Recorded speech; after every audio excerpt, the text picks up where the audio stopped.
নমস্কার। যুক্তি তর্ক সঙ্গে অর্কই আপনাদের স্বাগত। আপনাদের সঙ্গে আমি অর্কপ্রভ সরকার। সৌদি আরব সফরে যাচ্ছেন প্রধানমন্ত্রী নরেন্দ্র মোদী। সৌদি যুবরাজ MBS তাকে স্বাগত জানাবেন। অনেক চুক্তি হবে, বিশেষ করে পবিত্র হজ যাত্রায় ভারত থেকে যারা যেতে চান তাদের সংখ্যা বাড়ানোর জন্য MBS এর সঙ্গে প্রধানমন্ত্রী নরেন্দ্র মোদীর কথা হবে এবং স্ট্র্যাটেজিক অ্যালায়েন্সের বিষয়েও এগোবে। সৌদি ইনভেস্টমেন্ট কি করে ভারতবর্ষে টেনে আনা যায় সেটা নিয়েও আলোচনা হবে, কারণ মুসলিম বিশ্ব বা আরব বিশ্বের সঙ্গে প্রধানমন্ত্রী নরেন্দ্র মোদীর অত্যন্ত সুসম্পর্ক। UAE যুবরাজও কিছুদিন আগে এসেছিলেন। UAEর সঙ্গে আমাদের স্ট্র্যাটেজিক অ্যালায়েন্স আছে। একটা খবর দেখলাম, সৌদি আরব 4700 জন পাকিস্তানিকে তাদের দেশ থেকে বহিষ্কার করেছে, কারণ ওখানে তারা ভিক্ষা করত। পাকিস্তানে 22 মিলিয়ন ভিক্ষুক আছেন এবং কত রোজগার করে তারা জানেন? 22 বিলিয়ন পাকিস্তানি টাকা। ওখানে ভিক্ষা করা একটা লুক্রেটিভ বিজনেস। প্রচুর হ্যান্ডলার আছে যারা পাকিস্তানিদের সৌদি আরবে পাঠায় ভিক্ষা করার জন্য। যাই হোক, এই তথ্যটা শেয়ার করলাম কারণ প্রতিবেদনের পরের অংশে আমি আরো বলবো। এখন মোহাম্মদ ইউনূসের বাংলাদেশ সরকার সত্যি আগুন নিয়ে খেলছে। দেখুন, সাম্প্রতিক অতীতে বাংলাদেশে কারা কারা এসছেন। প্রশান্ত মহাসাগরের অঞ্চলের আমেরিকার ডেপুটি কমান্ড্যান্ট এসছিলেন, তারপর আমেরিকার অ্যাডমিনিস্ট্রেশন মানে পররাষ্ট্র মন্ত্রকের বিষয়ে দুজন কর্তা এসেছিলেন বাংলাদেশ সফরে। তারা যখন বাংলাদেশের মাটিতে মায়ানমারে নিযুক্ত আমেরিকার রাষ্ট্রদূত ঢাকায় এলেন, তাদের সঙ্গে বৈঠক হলো বাংলাদেশ প্রশাসনের এবং সেনাদের কর্তাদের। এখন আরাকান প্রদেশ তো দখল করছে, সিটওয়েও তারা দখল করে নেবে এবং বাংলাদেশ প্রশাসনের উপর পশ্চিমী দুনিয়া একটা চাপ আছে যে আরাকান আর্মিকে লজিস্টিক সাপোর্ট দেওয়ার জন্য। সেই জন্য নাফ নদীর কাছে ক্যাম্পও নাকি তৈরি করছে বাংলাদেশের সেনা, যাতে আরাকান আর্মির সঙ্গে একটা যোগাযোগ রাখা যায়। এবং Rohingya salvation army, Arakan Rohingya salvation army ARSA, তাদের কুখ্যাত জঙ্গিকে নারায়ণগঞ্জ থেকে গ্রেপ্তার করেছে র্যাব। কিছুদিন আগে আপনারা দেখেছেন। এই আরাকান রোহিঙ্গা সালভেশন আর্মির যিনি মাথা, তিনি অরিজিনালি পাকিস্তানের লোক, করাচির। আরবে গেছিলেন, পাকিস্তানে ফিরেছিলেন, জম্মু কাশ্মীর সেক্টরে টেরোরিস্টদের সঙ্গে ট্রেনিং নিয়েছেন, তারপরে তাকে মায়ানমারে পাঠানো হয়। সেখানে তারা আরাকান আর্মির সঙ্গে লড়াই করেন, আরাকান আর্মি রিটালিয়েট করে। প্রচুর রোহিঙ্গা কক্সবাজারে আসে, কক্সবাজারে আরাকান রোহিঙ্গা সালভেশন আর্মির ঘাঁটি আছে, তারা সেখান থেকে জিহাদি রিক্রুট করতে চায়। এই রোহিঙ্গাদের মানবাধিকার নিয়ে যারা সচেষ্ট তাদেরকে খুন পর্যন্ত করেছিল কুখ্যাত জঙ্গি। সেই জঙ্গি এবং আরো 2-3 জনকে র্যাব নারায়ণগঞ্জ থেকে গ্রেপ্তার করেছে। এখন শোনা যাচ্ছে যে আরাকান রোহিঙ্গা সালভেশন আর্মিকে বাংলাদেশ প্রশাসন বলছে যে তোমরা আরাকান আর্মির সঙ্গে কাঁধে কাঁধ মিলিয়ে জুন্টা প্রশাসনের বিরুদ্ধে লড়াই করো। আবার জুন্টা প্রশাসন ইজ ব্যাকড বাই চীন। এখন বাংলাদেশ তো আগুন নিয়ে খেলছে। ইউনূস শি জিনপিং এর সঙ্গে দেখা করলেন, বিনিয়োগের কথা বললেন ভারত মহাসাগরের ওই অঞ্চল বাংলাদেশি তার প্রভু, নর্থ ইস্ট ল্যান্ডলকড। আবার চীন ঘনিষ্ঠ জুন্টা প্রশাসনের বিরুদ্ধে আরাকান আর্মি লড়ছে, সেই আরাকান আর্মিকে মদদ দিচ্ছে বাংলাদেশ। হচ্ছেটা কি?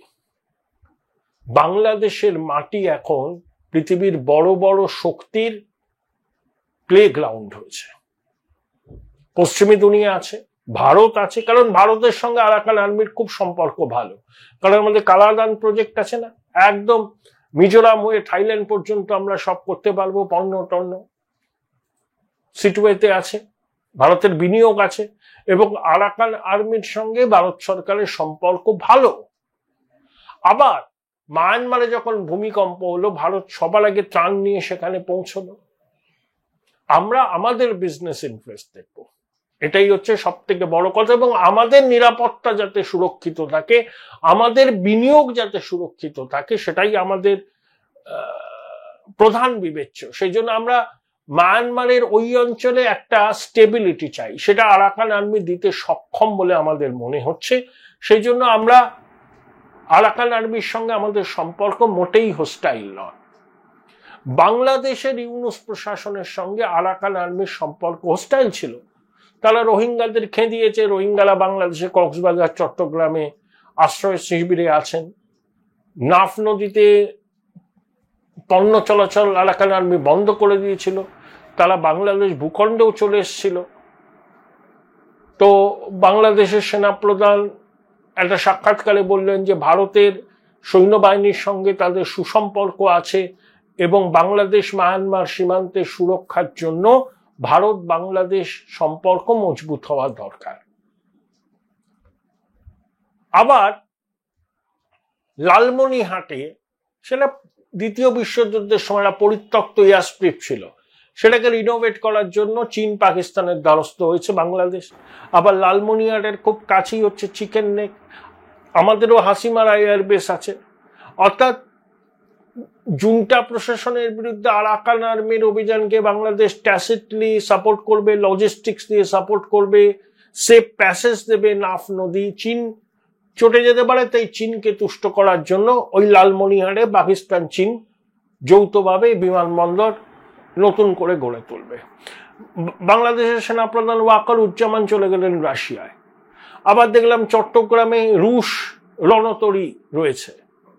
অর্থাৎ রাশিয়াকেও বোধহয় জানানো হয়েছে বাংলাদেশের এই অবস্থান। রাশিয়া সঙ্গে তো বাংলাদেশের কি সম্পর্ক, কিন্তু সমস্ত বড় শক্তিকে কনফিডেন্সে নিতে চাইছেন ইউনূস প্রশাসন। তাহলে বাংলাদেশের মাটিতে এখন খেলার জায়গা হয়ে গেল, সবাই খেলবে বাংলাদেশের মাটি। এদিকে পাকিস্তান মনে করছে যে বাংলাদেশ হচ্ছে উর্বর জমি, ওখানে জঙ্গি জেহাদিদের একেবারে অভয়ারণ্য হবে, বাংলাদেশকে ব্যবহার করে ভারতের উত্তর পূর্বে অশান্তি পাকাতে পারবো। সেই জন্য ISI ডিজি চলে আসে বাংলাদেশে, রেড কার্পেট বেছানো হোক। আনসার আল্লাহ বাংলার প্রধান জঙ্গি জসিমউদ্দিন রহমানের সঙ্গে রংপুরে লালমনিরহাটে ISI ডিজি ভিজিট করেছিলেন। আবার 15 বছর পরে আমনা বালুচ পাকিস্তানের বিদেশ সচিব বাংলাদেশে এসে বৈঠক করলেন। পাকিস্তানের উপপ্রধানমন্ত্রী বিদেশ মন্ত্রী ইশাক দার আসবেন, ইউনূসও যেতে পারেন ইসলামাবাদে। Join Indian Institute of Hotel Management now. Right choice, right decision. একদিকে পাকিস্তান, আবার চীনে গিয়ে ইউনূস বিনিয়োগ টানছেন, চেষ্টা করছেন। লালমনিরহাটের এয়ার স্ট্রিপ চীন পাকিস্তান যৌথভাবে গড়ে তুলুক এটা চাইছেন। আবার চীন সমর্থিত জুন্টা সরকারকে উৎখাত করার জন্য আরাকান আর্মিকে বাংলাদেশ ট্যাসিট সাপোর্ট দিচ্ছে। আবার রাশিয়াকেও রসে বসে রাখার জন্য সেনাপ্রধান চলে গেছিলেন মস্কো, রুশ রণতরী ভিড়েছিল চট্টগ্রামে। তাহলে বাংলাদেশ কি এইসব করলে নিজের সার্বভৌমত্ব বজায় রাখতে পারবে? ভারত, চীন, পাকিস্তান, পশ্চিমী দুনিয়া, রাশিয়া সবাই বাংলাদেশের মাটি। আমি জানি না এটা কোন ধরনের বিদেশ নীতি। বাংলাদেশের মানুষ কি ওয়াকিবহাল? তাদেরকে কি জানানো হয়েছে যে ইউনূস সরকারের এই পরিকল্পনা যে তারা আরাকান আর্মিকে সমর্থন করবে? ইউনূস সরকারের প্ল্যান হচ্ছে আরাকান আর্মির সঙ্গে সম্পর্ককে ভালো রেখে যে সমস্ত রোহিঙ্গা কক্সবাজার চট্টগ্রামে এসে আশ্রয় শিবিরে আছেন তাদের আস্তে আস্তে আরাকান প্রদেশে ফেরত পাঠানো। কিন্তু বিষয়টা অত সহজ হবে না। আরাকান আর্মি রোহিঙ্গাদেরকে অ্যালাউ করবে তাদের মাটিতে? একবার রোহিঙ্গাদের তারা তাদের মাটি থেকে তাড়িয়ে দিয়েছে, নতুন করে তারা এই রোহিঙ্গা উদ্বাস্তুদের আবার তাদের নিজেদের দেশে আশ্রয় দেবে? $1 মিলিয়ন প্রশ্ন। ইউনূসের এটাই উদ্দেশ্য যে চট্টগ্রাম কক্সবাজারে আশ্রয় শিবিরে থাকা রোহিঙ্গাদের তাদের নিজেদের দেশে ফেরত পাঠানো। সেই জন্য আরাকান আর্মির সঙ্গে তারা সুসম্পর্ক বজায় রাখতে চায়। এবার আসুন, একটা মারাত্মক ঘটনা ঘটেছে। এরা ছাত্রলীগের একটা নেতাকে নির্মমভাবে মেরে অটোতে বেঁধে তাকে টেনে হিঁচড়ে শহর ঘোরানো হয়েছে বাংলাদেশে। বিএনপির ছাত্র শাখা করেছে এটা। আর বাংলাদেশের নতুন মিত্র পাকিস্তান, ইশাকদার বলেছিলেন না পুরনো ভাইকে খুঁজে পেলাম, সেখানে একজন হিন্দু মন্ত্রী আক্রান্ত হয়েছেন। পাঞ্জাব এবং সিন্ধের মধ্যে সিন্ধের জল বন্টন নিয়ে সমস্যা আছে, যেমন আমাদের কাবেরীর জল বন্টন নিয়ে তামিলনাড়ু আর কর্ণাটকের মধ্যে বিবাদ আছে। সেই মন্ত্রী গিয়েছিলেন, সেখানে তিনি হামলার মুখে পড়েন। ওনার নামটা খেলাতাস কি যেন একটা নাম, কোন রকমের পৈতৃক প্রান্তকে রক্ষা করেছেন। তার গাড়িতে ইট বৃষ্টি হয়েছে, তিনি আক্রান্ত হয়েছেন, কিন্তু তার চোট গুরুতর নয়। তাহলে পাকিস্তান বলুন বাংলাদেশ বলুন, ধর্মীয় সংখ্যালঘুরা কেউ সুরক্ষিত নয়। এই যে ভবেশ চন্দ্র রায়কে নির্মমভাবে খুন করা হয়, ইউনূসের অন্তর্বর্তী সরকার নানা যুক্তির অবতারণা করে আসল ঘটনা থেকে নজরটাকে ঘোরাতে চাইছে, কিন্তু বাংলাদেশের ধর্মীয় সংখ্যালঘুরা নিরাপদ নয়, এটা হচ্ছে বাস্তব। যদি নিরাপদই হতো, 50-52 বছর আগে বাংলাদেশে হিন্দু জনসংখ্যা ছিল মোট জনসংখ্যার 23%, এখন কমতে কমতে 8%-এর নিচে দাঁড়িয়েছে। আর ভারতবর্ষে স্বাধীনতার সময় মুসলমান জনসংখ্যা ছিল মোট জনসংখ্যার 14.5%, এটা এখন বাড়তে বাড়তে 20%-এর কাছাকাছি এসেছে। অর্থাৎ আমরা আমাদের দেশের ধর্মীয় সংখ্যালঘুদের সব রকম সুযোগ সুবিধা, সমানাধিকার, ধর্মাচরণের স্বাধীনতা সবকিছু সুরক্ষিত করেছে, এখনো রয়েছে, ভবিষ্যতেও থাকবে। কিন্তু বাংলাদেশ পাকিস্তানে ধর্মীয় সংখ্যালঘুরা কার্যত দ্বিতীয় শ্রেণীর নাগরিক। এই সত্যটা চোখে আঙুল দিয়ে বাংলাদেশ পাকিস্তানকে দেখিয়ে দিলে তারা চিরবির করে জ্বলতে থাকে, সত্য তারা স্বীকার করতে চায় না। এটাই হচ্ছে বাস্তব। পাকিস্তানে হিন্দু মন্ত্রী আক্রান্ত হচ্ছেন, সেখানে সাধারণ হিন্দু শিখ তাদের কি নিরাপত্তা আছে? তারা তো দ্বিতীয় শ্রেণীর নাগরিক। বাংলাদেশেও হিন্দুরা খুন হচ্ছে, বাংলাদেশেও হিন্দুদের ধর্মীয় আচরণ করার স্বাধীনতা কি সত্যি আছে?